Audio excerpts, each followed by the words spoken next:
Going the distance with local sports. This is the X Sports Network.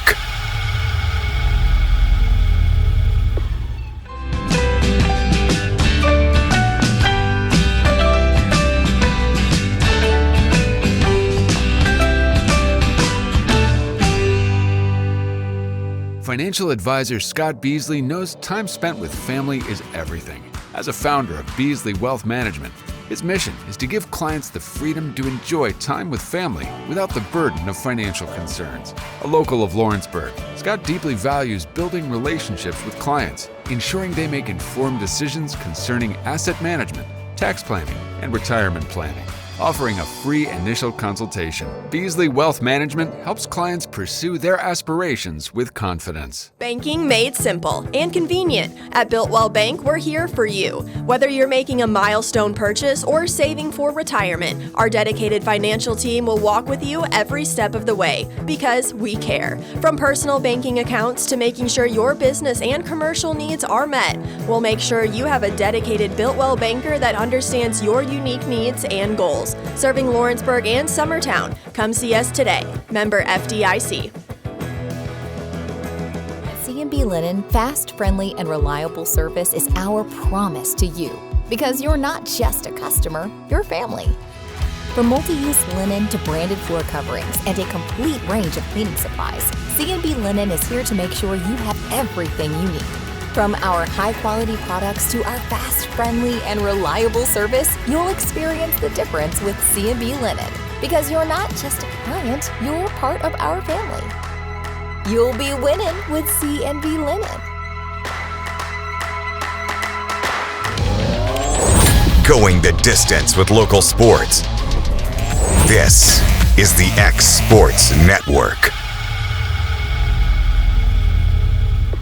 Welcome, everybody, here to X Sports Live, brought to you by C&B Linen. AJ Good here with Kate Schultz and Michael Marks, having to do it. My computers get some upgrades by the man, the myth, the legend, Kevin Wright right now. So, and it's actually a really cool one. I would say he explained the whole program to me yesterday. It's cool. The stuff Kevin Wright does for us to make our lives easier is awesome and amazing.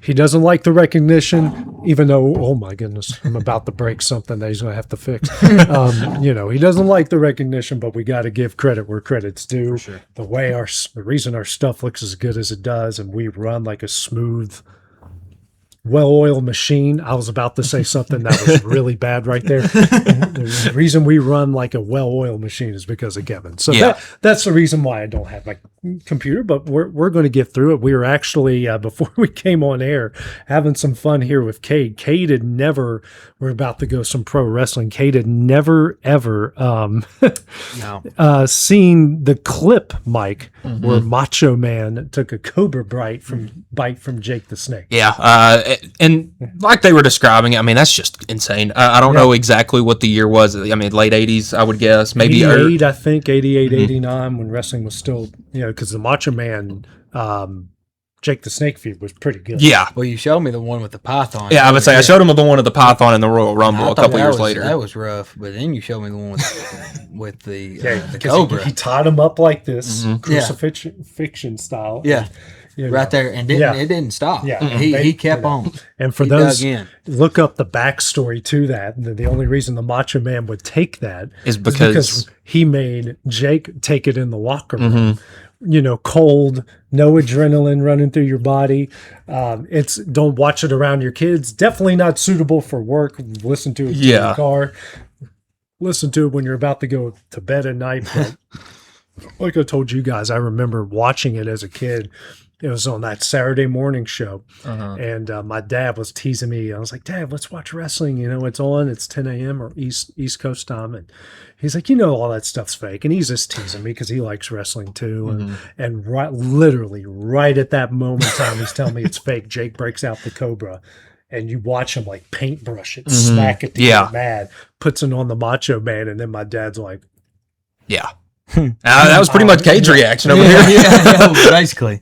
Yeah, no, kind of crazy. But guys, we are a couple days into some high school football and volleyball, soccer as well. Don't forget them. And golf. Golf had their first couple official tournaments and matches already. But I've been making my rounds. I visited Loretto volleyball and football, Lawrence County volleyball and football. I was at Summertown football yesterday.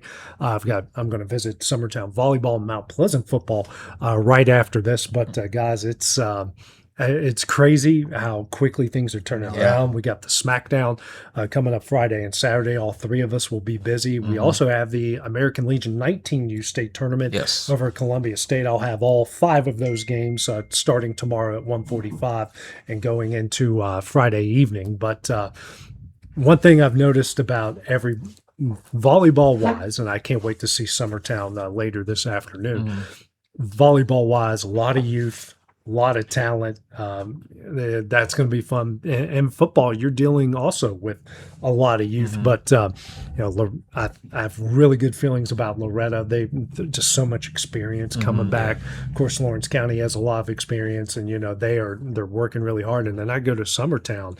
This is a team ran normally about 35 guys to start the season. They've got 60. Yeah. So they are super pumped about what they got going on everywhere right now. Yeah, I could tell, and I think it's being uploaded later today. But when we had the coaches roundtable, Coach Busby was super pleased with the amount of players and coaches he had come out, because when you have shifts like that in a coaching, sometimes kids don't want to play or step away just to kind of see how it goes for a year. Maybe you don't have a bunch of coaches. So he's got a ton of help up there at Summertown. I'm excited to see what they have to put on the field this year. Yeah. Well, something with at Lawrence County when I was there anyway, and I think it was a trend at Lawrenceburg, and it's been this way for years. A lot of your athletes didn't really play football. Yeah. And I know it was that way while I was there.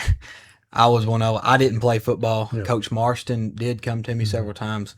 But I know at Summertown, Loretta, smaller classes, that sort of thing. Seems like you said, they got 60 guys up there. I don't know how many guys Lawrence County has got. Probably around the same. They're probably around the same. Around the same. And you're looking at enough to they're scrimmaging at Franklin Road Academy on Friday, just the varsity, and then the JV is going to scrimmage Collinwood, just the JV on Monday. Good. So if you have that many, if you can do that, you have enough kids to make a full scrimmage. Well, I would say, and they were talking about all 3 schools just being happy to be able to, scrimmage like that and be able to practice like that and have multiple bodies to throw in. Well, I think that's like I was saying, that's a good thing. I mean, that's a good thing to have. So you're going up against each other. You're somewhat in a way you're a team, obviously, but you're competing amongst yourselves. Competing for a spot, and that just brings the competitiveness out within each individual as well. So it's awesome. Yeah, it's great. I'm excited to see the SmackDown this weekend to see where our teams are, because you look at it, Loretto, just 2 seniors. Yep. Lawrence County has no seniors, which is wild. But I've tried to get this TV to work, so that's why we're on this. Actually, Roku getting a free shout out, I guess here. But I'm excited to see how they do that. But, Lawrence County with no seniors, but you look at all the people they've got coming back. There's a ton of experience. Yeah. Despite no seniors, they've got a ton of experience coming back. And it's like, they're really, they graduated 2 seniors a year ago, and they're bringing everyone that's coming back, played multiple long big stretches, contributed. Obviously, you look at Leah Dixon, that's going to be your leader there, and from what all the girls told me yesterday, from what head coach Steve Keaton told me yesterday as well, she's gotten 10 times better. Which, and my quote was, if she's gotten 10 times better for her opponents, that's 10 times scary. Yeah. Oh man, because I got to see her a couple of times last year, and as a sophomore, just impressive. Yes. I would say a great athlete, and kind of the same thing could be said for Loretto, in the sense that they had some injuries last year, and a lot of younger players had to step in. So now those players are experienced coming into this next year. So I think we have a pretty good idea of what we're going to see from Loretto and Lawrence County, and then Summertown. It's going to be a bit of a regime change up there. So it may be some new, but I would expect the winning to continue. Yeah, I'm excited. A lot of games going to be happening. A lot of games, a lot of talent up there. I talked to UT Southern's. We've mentioned her several times. UT Southern's head coach yesterday, and she said she was going to try to come by and watch and see if anyone catches her eye. So maybe so. Maybe in the future we can see some Lady Wildcats, Lady Cats, Lady Mustangs, Lady and Eagles possibly head that way. Who knows? Yeah, who knows? That would be great. But we got 40 games spread across three gyms in 2 days, and we'll be done before November. Yeah. Well, as far as like the season, the regular season, I'm not talking the SmackDown. Yeah. Like that would. SmackDown's in 2 days. 2 days, yes. 2 days. And a lot of teams in a lot of places. The regular season goes. It's wild. They cram 3 or 4 games, including the tournaments, into a week. Yeah. And then they do all this, and the football regular season's not even over. No. By the time they finish their season. It's incredible. I would say, I remember, Loretto, I think they were runner-up that year in volleyball, but the football players had to leave the volleyball game and head straight to Eagleville because they had a game that night. Yeah. So I do remember that. Yeah. Well, guys, let's go ahead. We actually got some local college football news coming up here. The NCAA suspended Tennessee linebacker Arion Carter for the first 2 games of the season for accepting a $427 flight from an agent after he declared for the NFL draft. Carter, a senior from Smyrna, Tennessee, played through a foot injury in late 2025 after declaring for the draft. He aggravated injury and needed surgery, ultimately decided to return back to Knoxville. In a statement, Volunteers head coach Josh Heupel said Carter disengaged from the agent and repaid him for the flight in January. Tennessee source told ESPN that the NCAA originally suspended Carter for 3 games, but the Vols appealed the penalty. It's now reduced down to 2 games, so he will miss Furman on September 5th and at Georgia Tech on September 12th. Yeah, and that Georgia Tech game is pretty big. Now, compared to last year, Tennessee actually has some good linebacker depth. So talking about on the field, you are going to be missing your leader, but you have guys that have played a lot of snaps. Edwin Spillman, Jeremiah T. Lander, those guys. But this is just kind of sad from the NCAA. Because I remember a couple weeks ago with the whole Brendan Sorsby deal, he had a 2-game suspension for gambling on his own team, and now a $427 flight that was repaid. Was a 3-game suspension that had to get appealed down to 2. I know that it may sound a little bit one-sided, but the NCAA, I feel like, has kind of had it out for Tennessee since the whole Nico thing a couple of years ago. So if this is the price that comes with it, so be it. Yeah. I hate that. I mean, I don't know what to say other than it's wild. You see what boosters are doing and these NIL collectives, and what they do is legal, but a kid, because he thinks he's going to the draft, accepts a $427 flight. Okay, it's not, and that's not a first class seat. That is basic economy. Right. And it's not out of it's not like he's not trying to do anything. But he was just going to a workout. Exactly. And at the beginning, he was declaring for the draft. Correct. Yeah. So, I mean, I don't understand why we have to go that far with something like this. Because when he undeclared for the draft, he actually entered the transfer portal for a couple of days before coming back to Tennessee. He had turf toe really bad, and as a linebacker, that is no go. So I had it in high school as an offensive and defensive lineman. It feels like your toe's broken. And so I think that he was trying to come back to try to improve his tape, because it wasn't great the later half of last year, and probably none of last year looked good for Tennessee defensively. So I'd say it's a silly punishment by the NCAA, but what are you going to do? Rules are rules. I always say that all the time. You did break them. Rules are rules. Doesn't matter if you repay them or not, but that should be a cautionary tale for everybody. Right.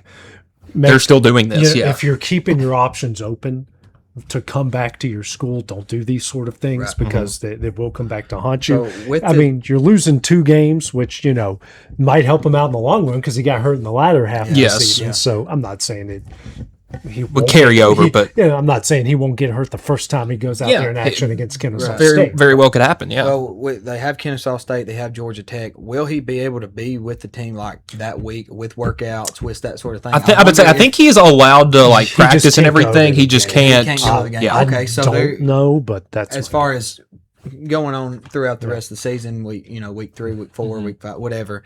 at least he gets to. At least it wasn't severe enough, or they didn't actually go to the point to where no contact. Yeah. As far as I would say I think his eligibility is just suspended for those 2 games, so it shouldn't be a big thing. But this is just so funny after last week when the SEC was talking about they're I think it was actually just officials, the changes to the targeting rules. Yeah. With the first time it's just that game, the next time it's the first half of the next game, and so on and so forth. That they're like, we hate taking away players' eligibility, and then you do this, So it just feels kind of a backhanded compliment, so to speak. For sure. Well, guys, to the NFL and some Tennessee news.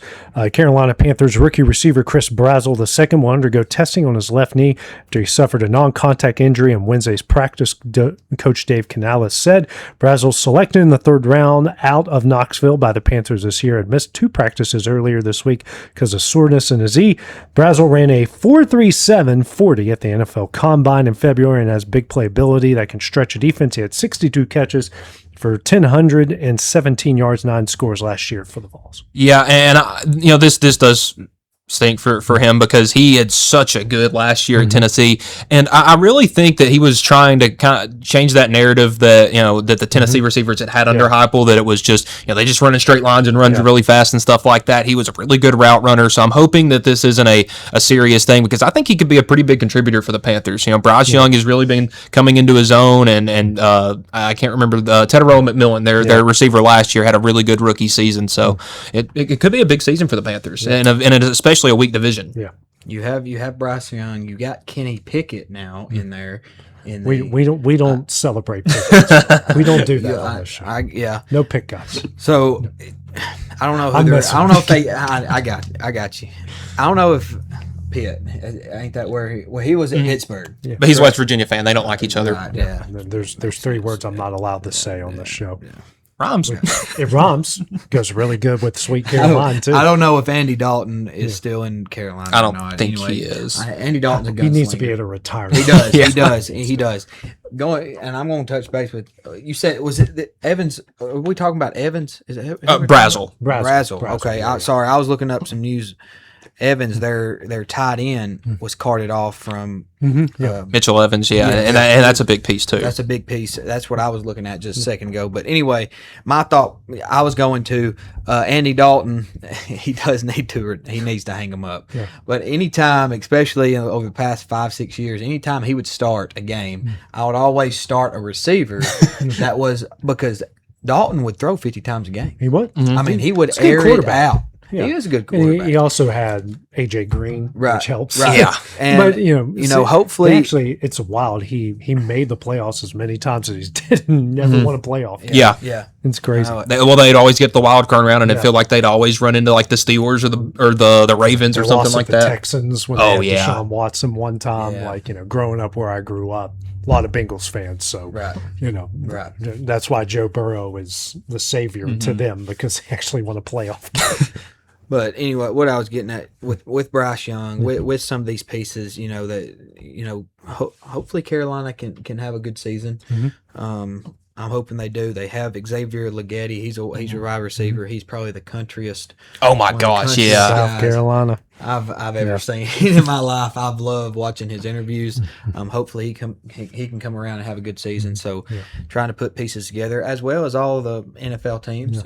And this might not be a crazy hot take for July 29th, but I think the Panthers are probably going to win that division because you look at what's going on. The Falcons are having holdout issues with Bijan Robinson and quarterback injury with Tua.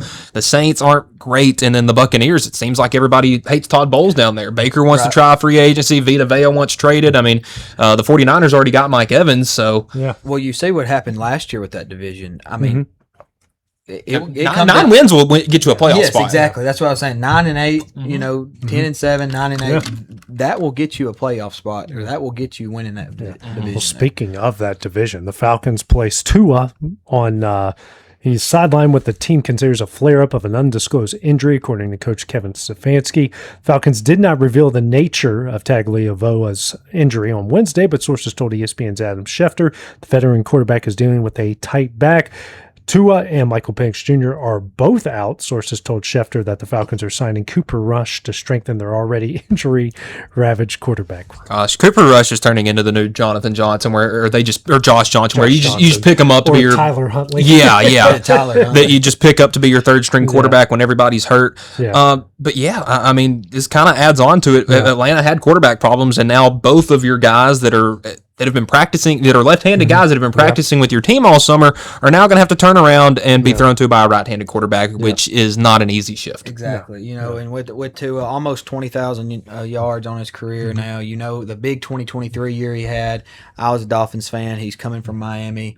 Looking for a different fit, looking for a better fit, possibly. Obviously, with Miami rebuilding, and you got two lefties. In the backfield, and it looked like Tua was probably. It looked like Tua, we talked about it a little bit, I think a week or so ago. Tua's probably above Penix, is how it's been looking in Atlanta.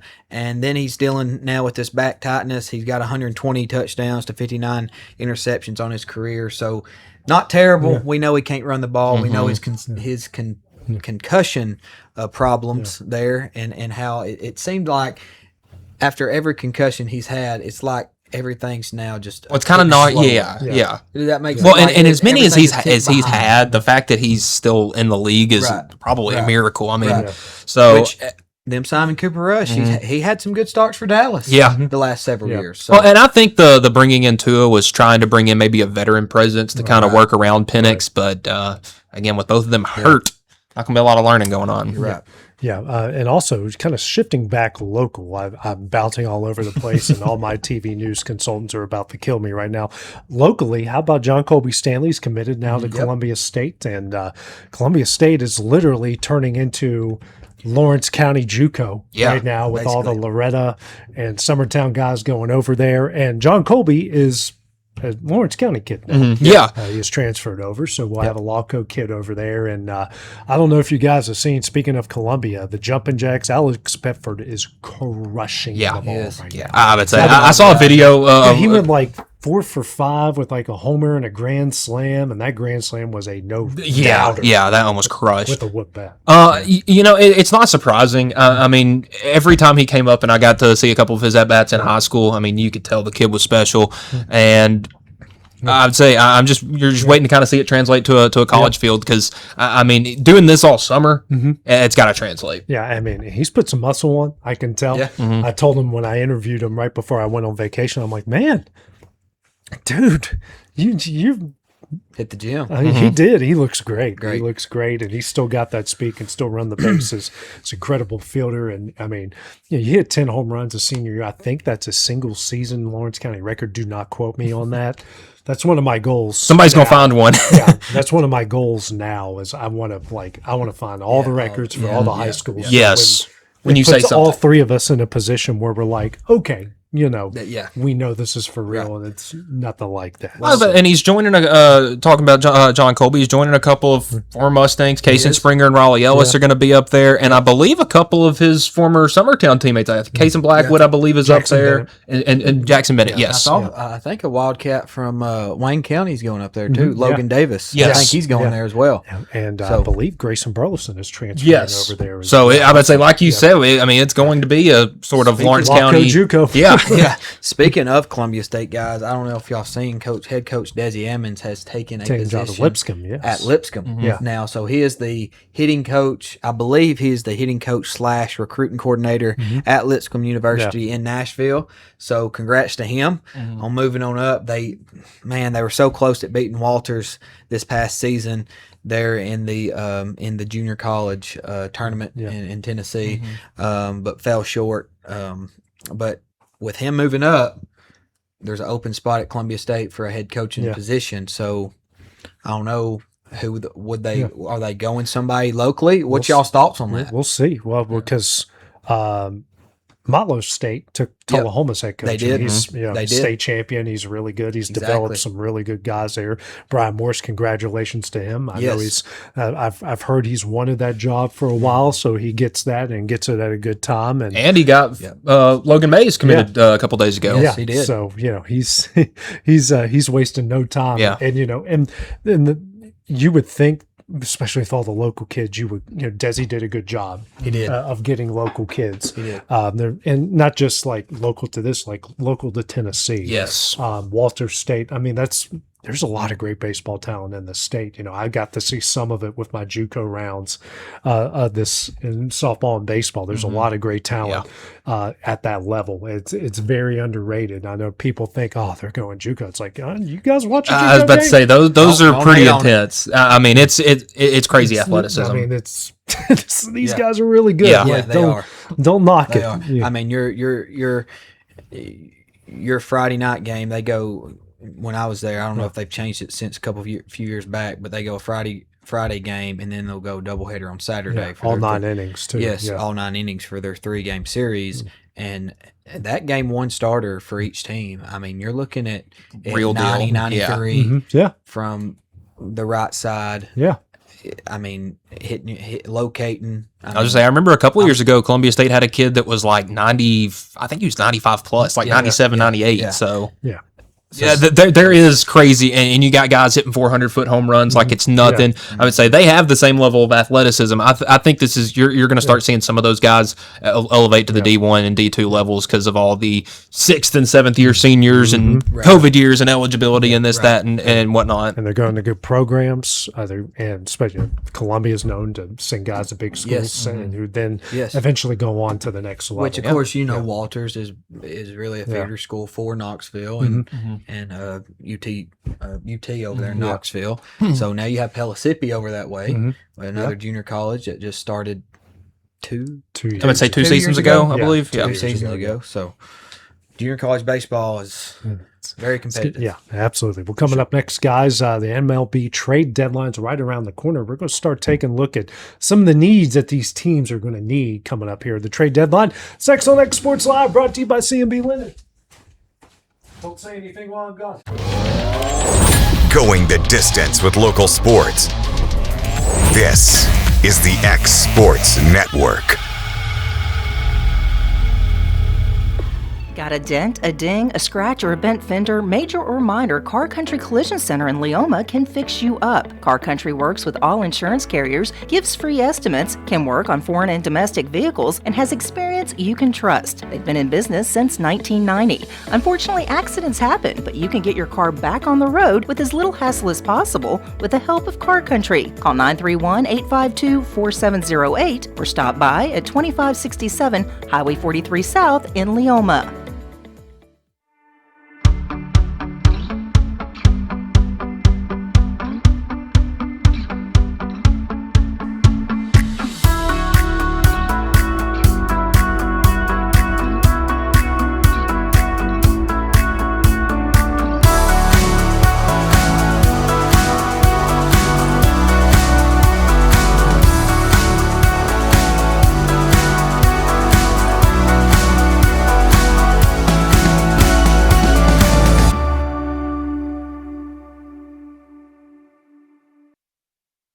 For the best meal from south of the border, head to Cocina Real in Puente Grande for lunch and dinner. With a wide array of mouth-watering entrees, there's something for everyone on the menu. And you can't forget the cheese dip.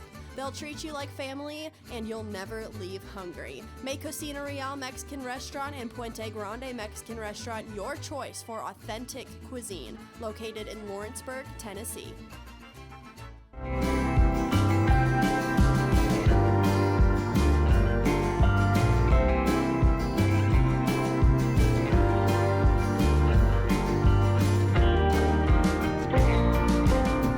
C&B Linen, fast, friendly, and reliable service is our promise to you because you're not just a customer, you're family. From multi-use linen to branded floor coverings and a complete range of cleaning supplies, C&B Linen is here to make sure you have everything you need. From our high-quality products to our fast, friendly, and reliable service, you'll experience the difference with C&B Linen because you're not just a client, you're part of our family. You'll be winning with C&B Linen. Going the distance with local sports. This is the X Sports Network. Yeah, welcome Welcome everybody back here to Exports Live, brought to you by C&B Linen. Getting some more exercise than I deserve here today, but we'll power through it, guys. The trade deadline, it's here, and a lot of teams got some questions that they need answered. From the start, I think on ESPN, I think there's 12 teams that they list here, and you have 12 teams. So I'm going to I'm just going to tell you what ESPN says that they need to improve on. Starting first with my boys, Chicago Cubs, and their biggest need is starting pitching. Just any pitching. Obviously, you got all the injuries. Still trying to come back from the UCL. Yeah. Horton's out for the year. You DFA Jamison Taillon. So you need arms. Yeah. And right now, I'm not sure what the market really looks like for starting pitching. Obviously, I know that you could try to do a big trade and see if you could get like a half-season rental of Tarek Skubal. Yeah. But it looks like maybe a Kevin Gausman or a Robbie Ray. Those are both good options. Clay Holmes, Casey Mize is out there. And it's wild. Like, we traded for Peterson out of the Mets, and he's been incredible. He's given us 6-7 innings. And it's funny, like we're talking about this, our starting pitching has been incredible over the last 39 games. They're 27-12. Our bullpen has been exceptional, but Justin Steele still hasn't come back after the injury, after he had Tommy John again. Cade Horton through 7 1/3 innings. He's out for the rest of the year. So these are two guys that we're relying on. I mean, it might be it depends on the Cubs have kind of. They haven't been go Skubal's way. Yeah, the Cubs which I know a lot of teams is. No, he's on everyone's. He's on everyone's radar. I know, but he's the Cubs haven't really been big spenders, but they haven't not spend money. They've kind of been in this awkward middle, which is very frustrating for me because we were just talking about the 20s, kind of like that 2021 Chris Bryant era, and they went for broke every season and probably kind of set the organization back a little bit as far as prospects go, even though they rebounded obviously to what we have now. But it's like, man, if you feel like this is a World Series caliber team and you're looking at the National League and you see how well your offense is clicking right now, spend go. I've heard some things that the Cubs aren't going to be afraid to spend at the deadline. They say that every I would say, and every team says that every year. It's like, hey, we're not afraid to spend. You could be the Red Sox and trade a young lefty for a dude that breaks his hand in his second at bat. Yeah. So, listen, there are fantasy team. there are plenty of good arms around. I think they should be able to at least pick up one, maybe two, because obviously Edward Cabrera is coming back. I think Ben Brown is coming back pretty soon. So you have the arms. It's just that you can't keep them healthy at the same time. Yeah. Staying in Chicago, the White Sox, ESPN says they need a catcher and a starting pitcher. So they've had some injuries to the catching position. They're literally bringing free agents who have been sitting on their rear end all season out to come catch for them. So there's a couple good options out there. They've also, AJ, with that, yeah, they've also brought up, and I think they lead the majors in debuting young guys, debuting young guys. Yeah, but their fifth starter right now, Noah Schultz, has a ERA over 6. Well, not if your ERA is over 6. I don't think you want that. Never mind. No, I thought I didn't know him. Yeah, you don't want to know him now. Yeah, that's right. Yeah. Yeah, but say they've had some White Sox. White Sox. They've had some young catchers have exciting spurts, but Drew Romo and Edgar Caro are not long-term long-term guys. If they can get Kyle Teal back, that kid is electric, but I also think he's probably a DH or an outfield spot. So I don't think they're hurting too much at the catcher position, but Shea Langelier's getting hurt for the Athletics really hurt a lot of people's eyes in the catching market. That hurt my eyes just as a baseball fan in general and MLB fan. Yeah. I think he come up in the Braves organization. Shane did. I think he was drafted maybe by the Braves. I'm not sure on that. I know he played a lot through the minors coming up for the Braves, and then he went over to the Athletics. But possibly seeing the White Sox move in the direction of Francisco Alvarez over in New York. Yeah. I mean, he's a good. I think Gary Sanchez might be on the market as well. He's a veteran. Bring him in there. So interesting to see what they'll do here. But yeah, for the Yankees, bullpen arm and a right-handed hitter.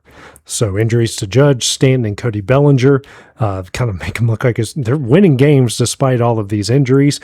But Mason Miller could be a good solution for them. Big arm out of the bullpen, but they need a few bats when you're swinging short.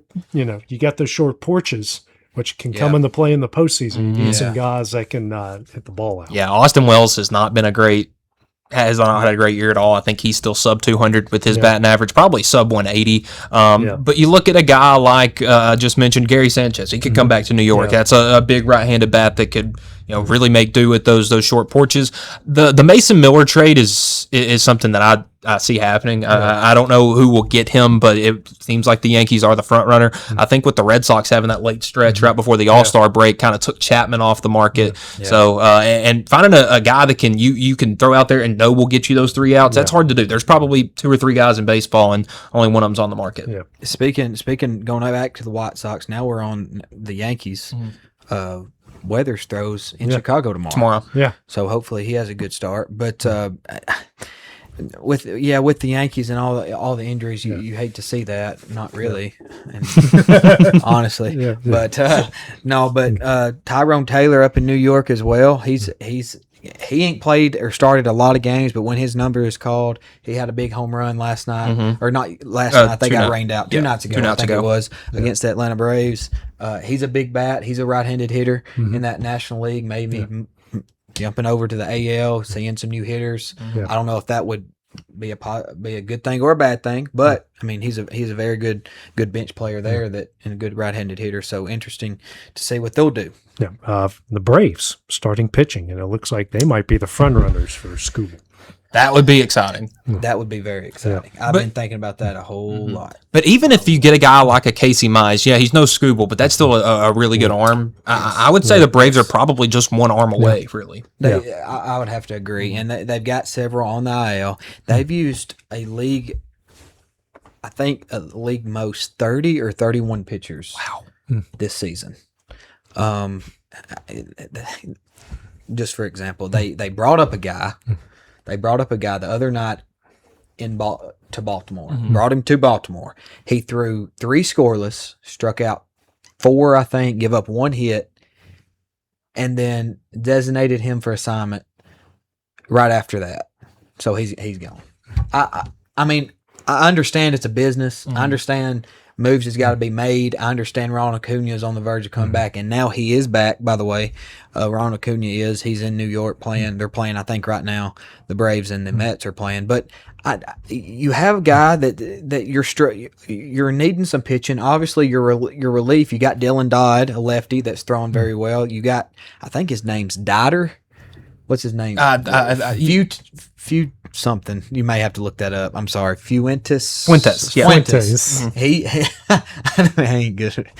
He's throwing the ball very well. He may be throwing right now, actually. I want to check and see. Let's see. Michael, let's see if he's throwing the ball. It would be Dodd is pitching right now. Dylan Dodd. Who's thrown? Has he thrown today, though? What about Miss Schuster Fuentes. He went 2/3, 1 strikeout, 1 walk, 10 pitches. There you go. Okay, so they're Have you guys seen the Instagram and the TikTok videos of the guy on the Savannah Bananas knockoffs? I think they're called the Chili Peppers. The pronunciations. Like, it says this is English words with my son loves those videos. I think we might need to do that. Oh yeah, I would love Spanish names with Cade. Spanish name. We could make that a show. Yeah.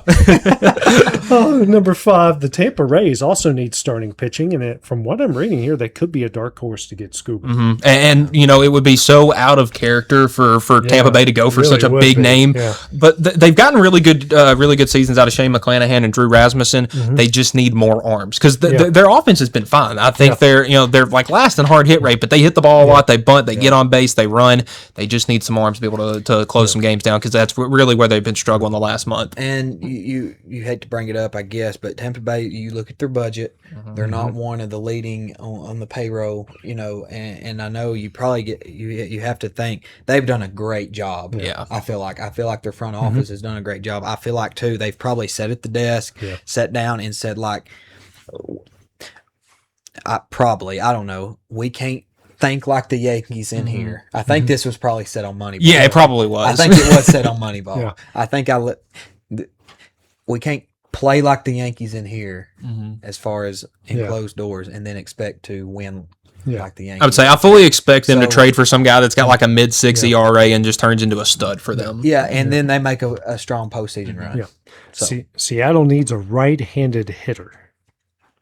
They just need some offense. Yeah. I was talking to Kate about it, I think yesterday maybe, talking about the production you haven't gotten from Cal Raleigh. Yep.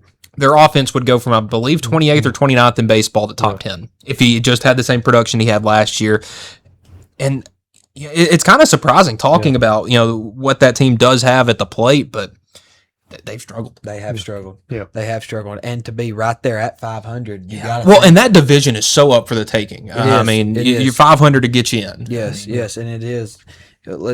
Cal Raleigh, 100, I don't know how many, 125 RBI, 60 home run season last year, something along them lines. You knew that, like me and Michael did talk about yesterday, you knew they would be somewhat of a fall off, probably. But not a 160 average with 11 home runs and 35 RBIs. Exactly. I would say going down from Sam. Oh, Sam. We need to put a bell on that kid every time he goes somewhere. Let's go kind of quickly here. The Phillies need starting pitching and a reliever. I don't see the starting pitcher. I mean, you got Sanchez and Wheeler and Luzardo now. Aaron Nola has not been good this year. He's kind of getting up there in age. What they pointed out. Yeah, and so I do think it would be a good idea to maybe add one more arm. I'm not sure really where you go, though, because obviously there are teams in your division, like the Braves, that are trying to fight for pitching. So maybe not a big name, but just somebody that you can throw out there in a playoff game and feel like they can get you 4 innings maybe. The Brewers need a starting pitcher. The Pirates need some bullpen help. The Rangers need bullpen help as well. Yeah. A lot of bullpen arms are going to be needed and not a lot are had. So, these teams that really are looking for a bullpen arm, they're probably just going to have to wait. Oh, exactly. Or dip down into AAA and bring up a guy or two, bring up a 28-year-old that's been. Last thing, the Pirates have so many guys that throw 100 plus. Train one of them to be your closer. Yeah. You could send that guy to the minors for 2 months, for the I guess remainder of the regular season. Yeah. Call him back up, and you have a guy that can throw one out of the pen. Well, AJ, look at number 11. What's it say?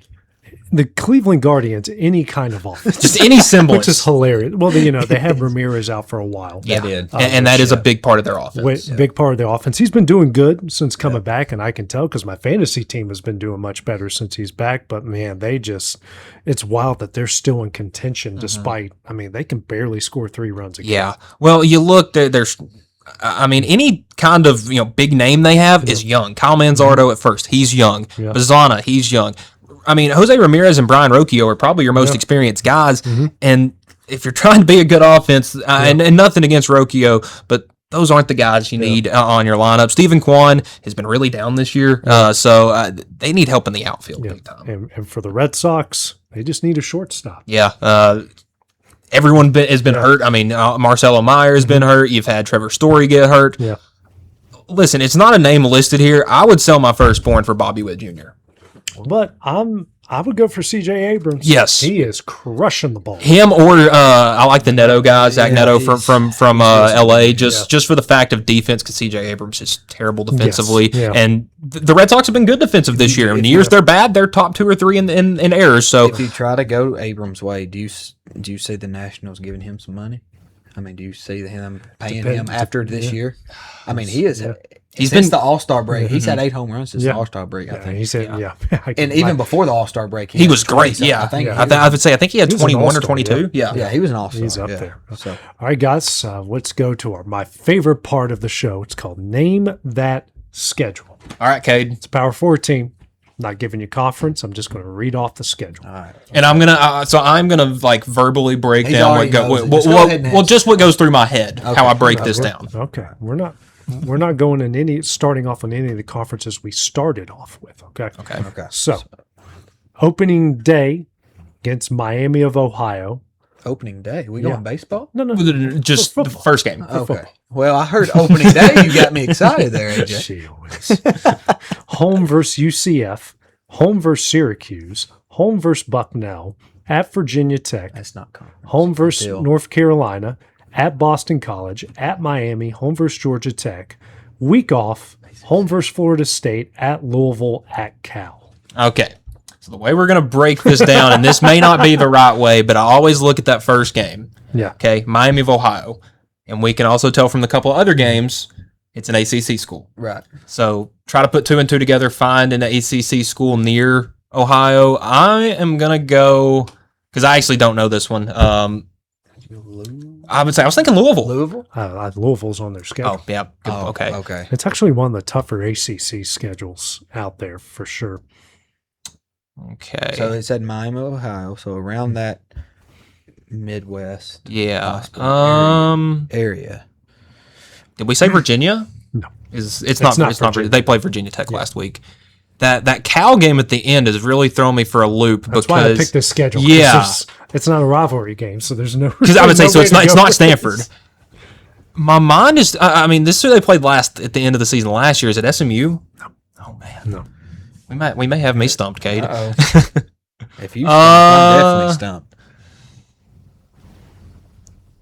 I did get that it was an ACC. Yeah. I did figure that out, Yeah. which it probably wasn't that hard to figure that out. No, I'm just naming off ACC teams left and right. Maryland's Big 12, so it's not or Big 10. Big 10. Is it Syracuse? Syracuse is on the schedule. Okay. Is Boston College? It's Boston College. There we go. Oh my goodness. It's on the schedule. It's on the schedule. I didn't think I'd stump you on. Well, the end of the year is what kind of gets it because they don't have any like legit rivalries. Sort of. There's sort of some old. I'm trying not to give this away, but sort of some old time teams that they've played for a long time on this schedule. Is it Pitt? It is Pitt. It is Pitt. Well, I was trying to think of more of the schools in that area. And Yeah. so no backyard brawl this year? No. Oh, We man. play Virginia in Charlotte. Okay. Backyard brawl. Is that a That's the Pitt West Okay, Virginia Because they're game. an hour apart Yeah, from each okay, other, okay. so it's the backyard brawl. Okay, here we go. Opening day in Atlanta against Auburn, home versus Prairie View A&M, home versus Louisiana Tech, home versus Colorado, at Arizona State, week off, home versus TCU, at Kansas, at UCF, home versus Iowa State, at BYU, home versus Texas Tech, at Houston. Okay. So Big 12 school. Clear. So that is like the Texases and the Oklahoma, Arizona, that area of the United States. Texas, Oklahoma's in the SEC. Yeah, well, about to say. I was saying to those states, that area, and the Yeah, Utahs yeah, and yeah, whatnot. yeah. Okay. I know what it is. First game kind of gave it away, but What was the first game again on this? Auburn and Atlanta. Well, can you think of who Auburn plays week 1? This is a sneaky good opening day game. Yeah. Because I think it's that middle of the day slot on Saturday. 3:30. Yep. So, Big 12. and let's go back over the He's non-conference. just going to look at. He's just going to see what make sure you got all the teams. I'm just, We're going to go, they're on the schedule. Okay.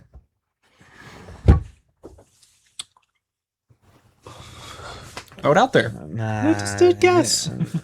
There's only how many teams? 14 I think they have 14. Yeah. We're going to go with, it's Kansas. Oh, No, Kansas is on the schedule. UCF's on the schedule. Mm-hmm. Is it your boys? Mm-mm. West Virginia? No.